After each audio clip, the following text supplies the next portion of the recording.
கர்த்தரின் பரிசுத்த ஸ்தோத்திரம். ஆண்டவர்கிட்ட நாம் ஜெபிச்ச ஜெபத்துக்கு ஆண்டவர் பதில் தந்ததுக்காய் நாம் நன்றி சொல்லும் நேரம். வாங்க நாம் நன்றி சொல்லலாம். ஸ்தோத்திரம். ஒவ்வொரு நாளும் நாம் லைவ் சேனலில் 4 மணிலேருந்து 5 மணி வரையும் ஜெபம் செய்கிறோம். ஸ்தோத்திரம். நாம் அனைவரும் பிறருக்காக சேர்ந்து ஜெபிக்கிறோம். கர்த்தர் நம்மை ஆசீர்வதிப்பார். ஸ்தோத்திரம். இந்த நாளில் கூட காலை வேளையில் திருமணத்திற்காக, வேலைக்காக, பிள்ளைங்க படிப்புக்காக, அவர்களுடைய நல்ல குணங்கள் பிள்ளைகளுக்கு இருக்கணும். தாய் தந்தை கீழ்ப்படுகிற பிள்ளைகளாக இருக்கணும்.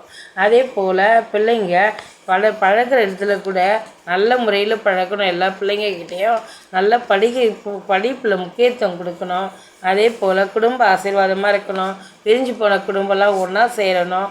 சமாதானத்தை கொடுக்கணும். ஸ்தோத்திரம். வியாதியிலேருந்து ஒவ்வொருத்தருக்கும் விடுதலை கொடுக்கணும். ஆஸ்பத்திரியில் இருக்கவங்கள சுகப்படுத்தி வீட்டுக்கு கொண்டு வரணும். இப்படி நான் பல ஜெபங்களை தினமும் காலையில் ஜெபம் செய்கிறோம்.